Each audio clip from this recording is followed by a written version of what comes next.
Hold on a moment, folks, Mayor Thompson said, her voice cutting through the usual cheerful cadence of her quanda.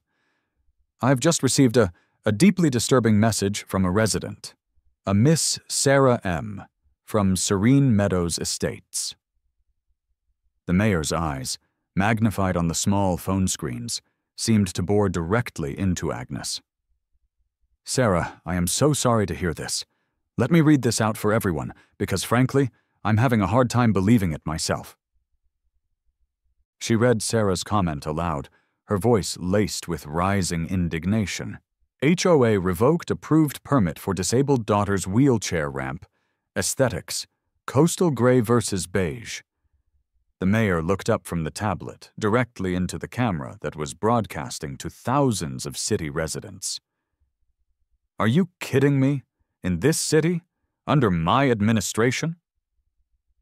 Agnes had gone very, very still. The color was rapidly draining from her face, leaving her resembling a beige statue herself. The bright red "Permit Revoked" sticker, slapped across a stack of freshly delivered, rather expensive composite decking, wasn't just an eyesore, it was a declaration of war. Or at least, a declaration of extreme Agnes Periwinkleness. I was standing in my driveway, the May morning sun already beating down with a promise of summer swelter, alongside Frank, my contractor. Frank was a man built like a friendly cement mixer, his expression currently a thundercloud of disbelief. We'd been minutes from finally starting construction on the wheelchair ramp for my 10-year-old daughter, Lily. And then she arrived. Agnes Periwinkle, HOA president of Serene Meadows Estates, Grand High Poobah of petty tyranny, marched down my driveway with the grim determination of a tax auditor at a clown convention. Her clipboard, as always, was clutched to her chest like a ballistic shield. A smug, self-satisfied smirk, the kind that made you want to check if your fly was undone, was plastered across her face. "Mr. Miller," she chirped, her voice a finely tuned instrument of passive aggression. "So glad I caught you before any unauthorized construction commenced." I took a deep breath, channeling my inner Zen master, the one who hadn't yet been driven to drink by HOA bylaws. "Agnes," I began, my voice dangerously calm. "What in the name of all that is holy, ADA compliant, and generally decent in the world is this?" I gestured, with a flourish that felt entirely appropriate for the level of absurdity, towards the offending red sticker. We had an approved permit, signed, sealed, probably blessed by a city councilman and laminated in triplicate. Agnes consulted her clipboard, a theatrical rustle of papers accompanying the movement. "Ah, yes, Mr. Miller. About that." The emphasis she put on Mr. made it sound like an accusation. Upon further review by the esteemed HOA Architectural Review Committee, which, as president, I naturally chair, it was determined that your proposed ramp materials, specifically the composite decking in coastal gray, are not, I repeat, not, on the pre-approved list of harmonious exterior finishes for Serene Meadows Estates. Frank, who had been quietly fuming beside me, let out a sound like a deflating tire. "Harmonious finishes? Lady, the kid needs to get into her own damn house. We're building a ramp, not a float for the Rose Parade." Agnes shot Frank a look that could curdle milk. "Furthermore," she continued undeterred, "the proposed gradient of said ramp, while I concede it technically adheres to city code, is deemed by the committee to be visually disruptive to the neighborhood's carefully cultivated and award-winning aesthetic." "Visually disruptive?" I echoed, my Zen master now packing his tiny bags and hailing a cab. "Agnes, my daughter, Lily, uses a wheelchair. This isn't an aesthetic choice. It's a fundamental necessity. We submitted the plans weeks ago. We got the city permit. We got your HOA approval signed by you." I jabbed a finger towards the now mocking signature on my copy of the initial approval. "Ah, yes," Agnes said, with a dismissive wave of her hand that managed to encompass my entire life's poor choices. "A preliminary approval, Mr. Miller, subject to final aesthetic verification. Rules are rules, you understand. The integrity of Serene Meadows' visual harmony is paramount." She offered a smile, then, a truly terrifying rictus of teeth and triumph that sent a shiver down my spine. "Perhaps a more subtle ramp, constructed from approved beige number 4 textured concrete, could be reconsidered. You'll need to submit a new application, of course. We can review it at next month's HOA board meeting, or possibly the month after. We have a very full agenda, what with the upcoming petunia planting protocol revisions." I looked past Agnes, towards our living room window. Lily was there, her small face pressed against the glass, her eyes, usually so bright and full of mischief, now wide with confusion and dawning disappointment. She'd been so excited. Ever since the accident 6 months ago that had confined her to the wheelchair, navigating the 3 steps up to our front door had been a daily, exhausting struggle for her, and for my wife, Sarah, and me. This ramp was meant to be her gateway to a little bit of reclaimed independence. And now, because of Agnes Periwinkle and her obsession with coastal gray versus approved beige number 4, it was all crumbling. Sarah joined me in the driveway, her arm slipping around my waist, her expression a mirror of my own simmering fury. Frank was already starting to load the lumber back onto his truck, his shoulders slumped. The silence was thick with unspoken frustrations. Then Sarah gasped. "David, Mayor Thompson! She's doing her live Ask the Mayor Anything Facebook Quanda right now. She always takes questions from the comments section." While Agnes was launching into a self-congratulatory monologue about the critical importance of maintaining Serene Meadows' prestigious standing as a 5-time winner of the Most Harmoniously Beige Neighborhood Award. Sarah had her phone out, her thumbs flying across the screen with a speed and ferocity I usually only saw during online Black Friday sales. I saw the comment pop up on Agnes's own phone a second later, she apparently multitasking her tyranny with a bit of civic engagement. She'd idly clicked on the mayor's live feed notification. Mayor Thompson, our HOA in Serene Meadows, President Agnes Periwinkle, just revoked the approved city permit for our 10-year-old disabled daughter's wheelchair ramp because the coastal gray material isn't harmonious enough. They want beige.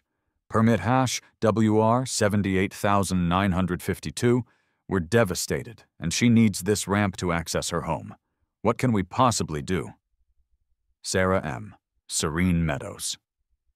We all watched, transfixed, as Mayor Ramirez Thompson, a formidable woman known for her no-nonsense approach and her bright fuchsia power suits, paused mid-sentence about upcoming park renovations. Her aide, a young man with an impressively calm demeanor, leaned in and showed her a tablet.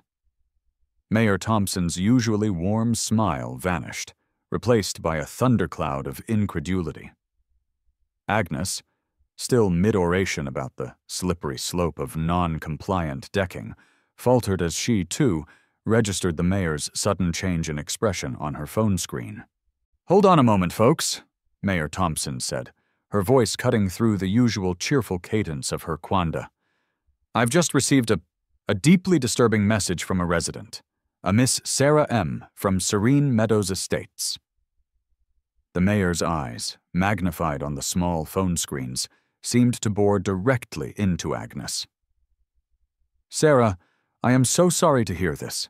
Let me read this out for everyone, because frankly, I'm having a hard time believing it myself."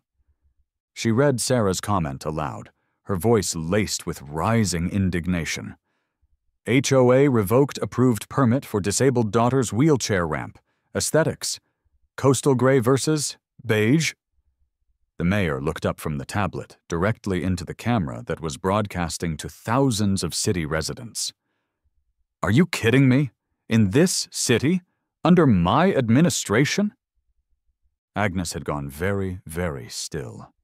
The color was rapidly draining from her face, leaving her resembling a beige statue herself. To the HOA president of Serene Meadows Estates, Agnes Periwinkle, Mayor Thompson continued, her voice now like steel.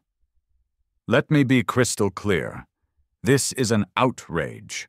Denying a child necessary access to her home over the shade of gray for a ramp is not just petty. It is a potential violation of the Fair Housing Act, the Americans with Disabilities Act, and basic human decency. My office will be contacting your HOA and the City Permit Department immediately. We build ramps in this city, Miss Periwinkle. We don't revoke them because they're not the right shade of beige. Consider this your official notification that City Hall is now directly involved in this matter. Sarah M. and David, my team will be in touch with you personally within the hour. The mayor took a visible breath. Frankly, Miss Periwinkle, if your HOA is more concerned with color swatches than compassion, perhaps you need to reconsider your priorities or your position. We will ensure this ramp is built. Agnes's phone, which she was still holding, began to vibrate violently, buzzing against her palm like an angry hornet. It was probably the other HOA board members, the ones who hadn't yet achieved Agnes's level of weaponized beigeness, having simultaneous coronaries. The clipboard, her symbol of authority, slipped from her numb fingers and clattered onto the asphalt.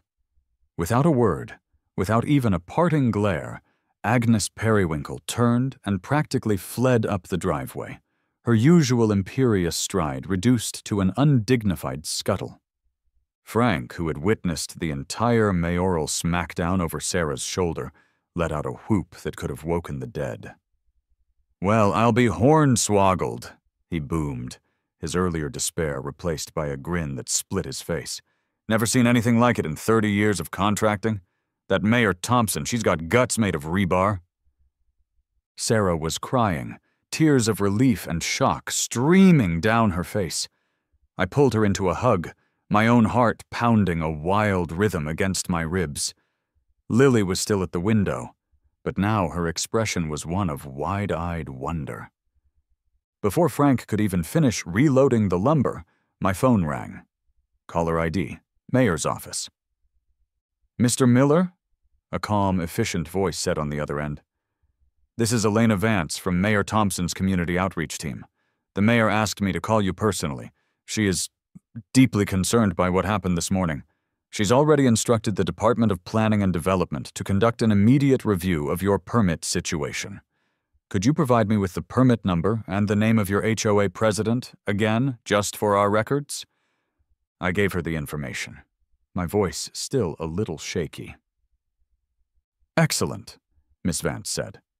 "Expect a visit from our chief building inspector and a representative from the Office of Disability Services sometime this afternoon. They will expedite things. The mayor sends her personal apologies for the distress your family has experienced and wants to assure you that this will be rectified." True to Miss Vance's word, less than 3 hours later, a city-marked vehicle pulled up to our curb. Two stern-looking individuals emerged. Mr. Henderson, the city's chief building inspector, a man whose face seemed permanently set in an expression of "I've seen it all, and most of it was done wrong." And Miss Ramirez, from the Office of Disability Services, a woman with kind eyes but an air of quiet determination. Agnes, who had apparently rallied, attempted to intercept them at the end of my driveway, her tattered clipboard once again in hand, babbling about HOA architectural covenants and the sanctity of pre-approved color palettes. Mr. Henderson, a man clearly not easily intimidated by self-appointed beige taters, cut her off mid-sentence. "Ma'am," he said, his voice polite but firm as granite, "with all due respect to the Serene Meadows Estates Homeowners Association's internal aesthetic guidelines, city permits that have been duly reviewed and approved by our department, especially those pertaining to ADA accessibility and modifications, supersede such guidelines unless there is a legitimate, demonstrable structural or safety concern.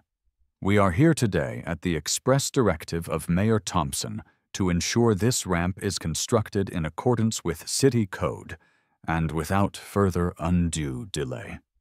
As if on cue, a Serene Meadows police cruiser made a slow, very conspicuous pass down our street, the officer behind the wheel giving a curt nod towards Mr. Henderson before continuing on his patrol. The message was subtle but clear. Official city business was being conducted, and interference would not be appreciated. Agnes seemed to shrink a little under their combined official gaze. Mr. Henderson and Miss Ramirez reviewed my original plans, the ones Agnes had so cavalierly dismissed. After a thorough but swift examination, Mr. Henderson declared them perfectly compliant and, in fact, exceeding minimum safety standards.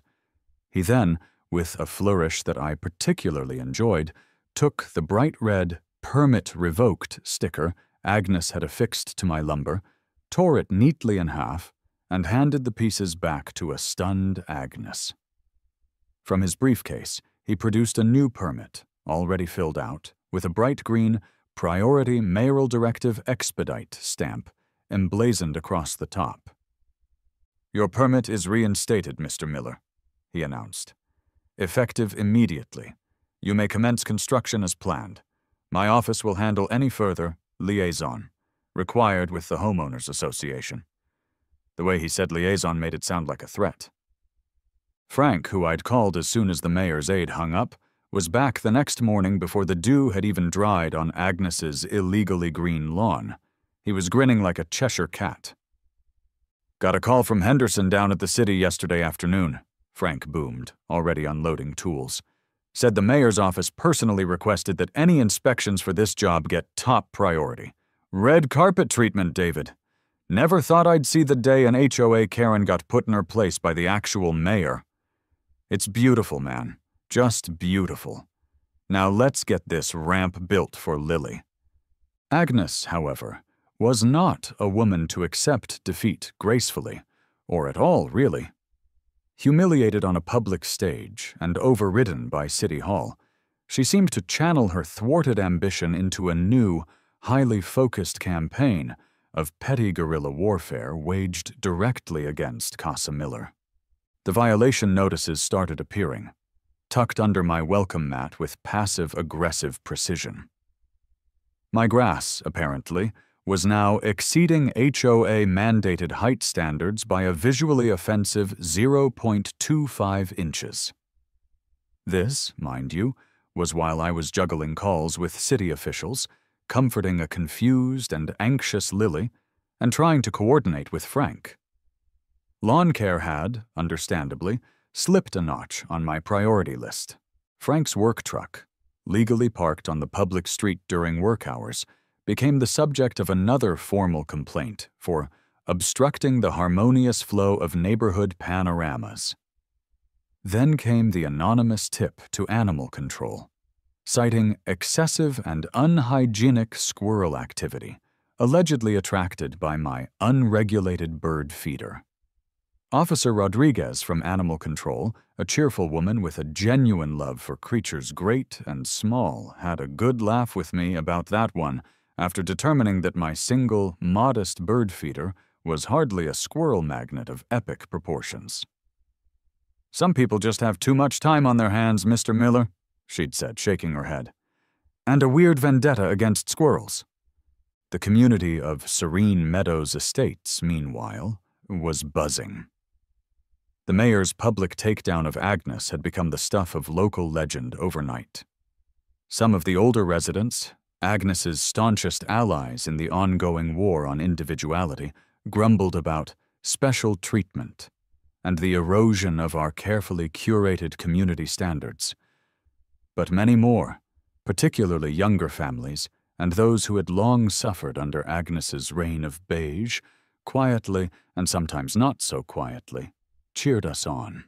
Mrs. Henderson from next door, a sweet old lady with a mischievous streak and a legendary recipe for chocolate chip cookies, started a Ramp Aid cookie drive for Lily, ostensibly to raise funds for ramp beautification accessories. Lily had her eye on some solar-powered fairy lights. In reality, it was a delicious act of solidarity, and the cookies were phenomenal. I responded to each of Agnes's increasingly desperate violation notices with polite, legally sound, and, I admit, subtly sarcastic letters. I made sure to CC the entire HOA board, and, on the advice of Miss Vance from the mayor's office, the city's newly appointed HOA liaison officer, a position that seemed to have been created specifically in response to the Agnes Periwinkle incident. My letter regarding the squirrel infestation, for example, included a detailed ecological defense of the eastern gray squirrel's vital role in forest regeneration, and a polite inquiry as to whether the HOA had considered implementing a squirrel-friendly nut distribution program to enhance neighborhood biodiversity. I didn't get a response to that one. The actual construction of the ramp was a joyous affair. Frank and his crew were miracle workers, efficient, professional, and clearly relishing their role in this little neighborhood drama. The sounds of saws buzzing and hammers tapping became the soundtrack to our victory.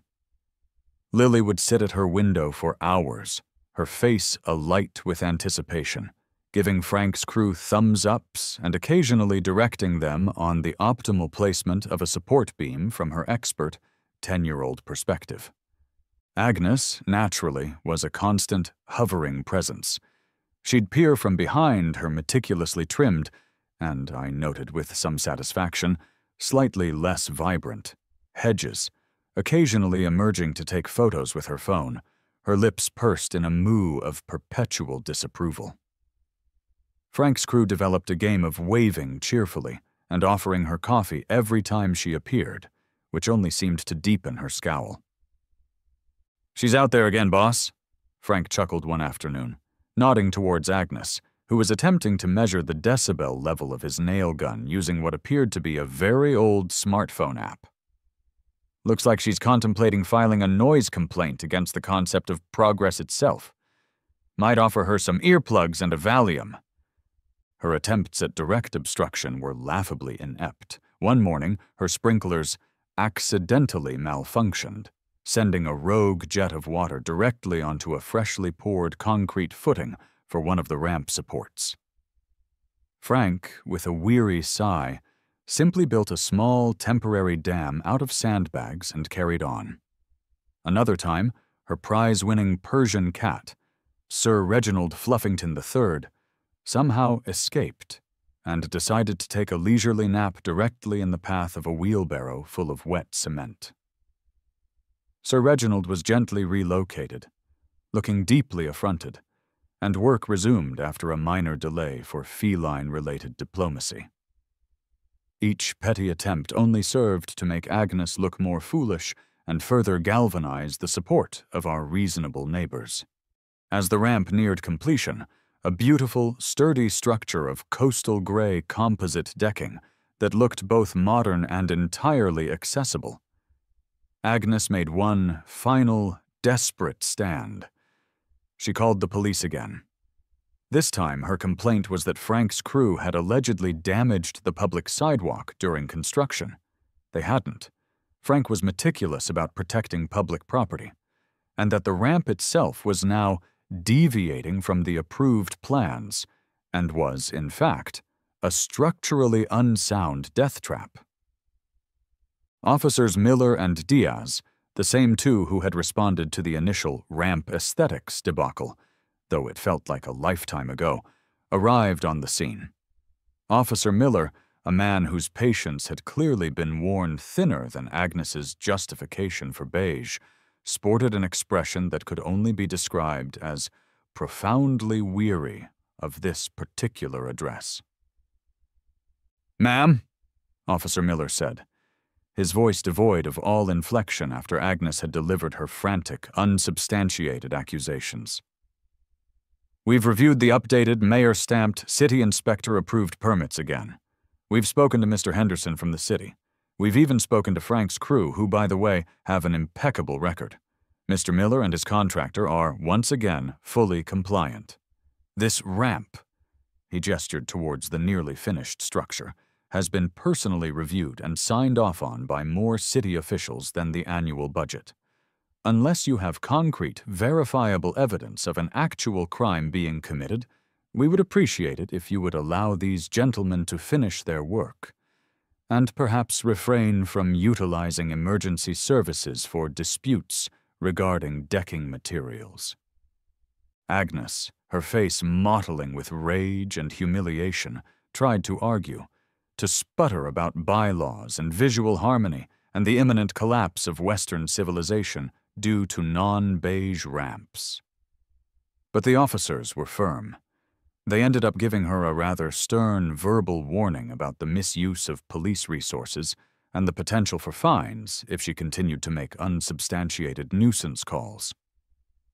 It was a crushing, public defeat, delivered on her own turf, with half the neighborhood peeking through their blinds.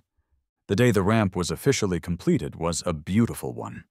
The sun shone, a gentle breeze rustled the leaves, and the scent of Mrs. Henderson's celebratory Victory Vanilla cupcakes wafted through the air. Frank and his crew did a final sweep, packed their tools, and then Frank, with a flourish, cut a symbolic red ribbon, actually a piece of leftover caution tape, that we'd strung across the base of the ramp. Then came the moment we'd all been waiting for. Lily, her eyes shining brighter than any solar-powered fairy light, maneuvered her purple wheelchair to the top of the ramp. Sarah had tears streaming down her face. I felt a lump in my throat so big I could barely breathe. With a determined push, Lily glided down the smooth, coastal gray surface, a triumphant grin spreading across her face. She reached the bottom, did a little celebratory wheelie, and then, with an ease that brought fresh tears to my eyes, zoomed back up again. "Daddy! Mommy!"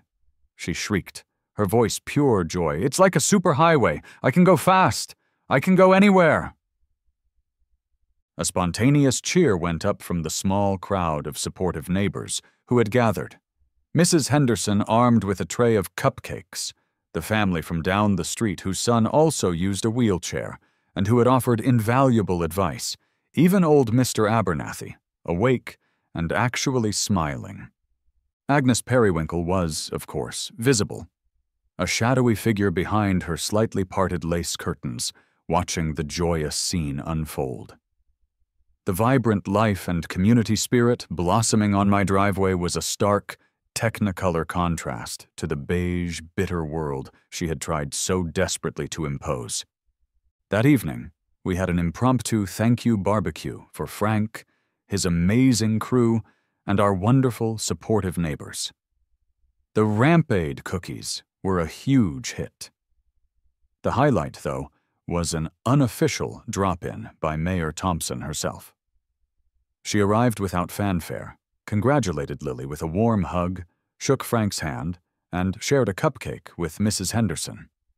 She told me privately that the City Council was now fast-tracking a review of HOA powers regarding accessibility modifications. "No child should have to fight for the right to get into their own home, David," she'd said, her expression firm. "And no HOA president should have that much unchecked power over beige." The HOA board, thoroughly shaken by the mayoral intervention and the very public backlash against Agnes, quietly and swiftly sidelined her.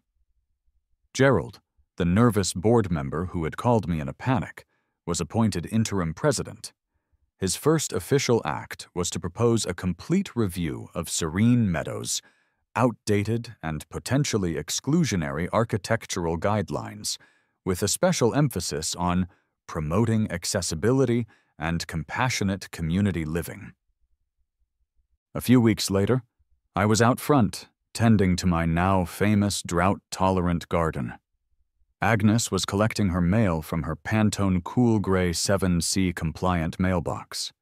She saw me. I saw her. The air crackled with the memory of thwarted tyranny and composite decking.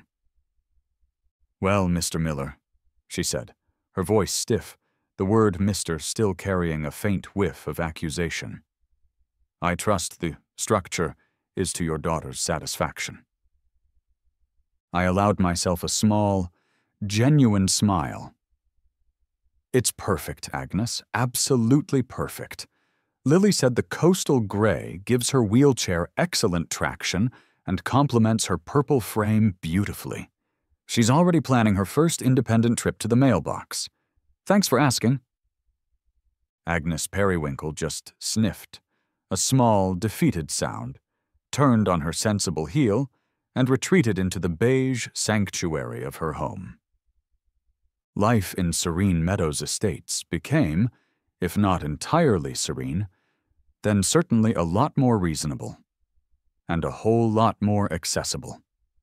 As I sat on my porch that evening, sipping a well-deserved iced tea, I watched Lily, my fierce, independent 10-year-old, zoom down her ramp with a whoop of joy to meet Sarah coming home from work. The ramp wasn't just wood and screws and coastal gray composite. It was a testament to perseverance, a symbol of community spirit, and a glorious, three-dimensional monument to the day an HOA Karen tried to cancel a little girl's freedom and got publicly, spectacularly, and hilariously schooled by the mayor. And that, I thought, was a truly harmonious aesthetic.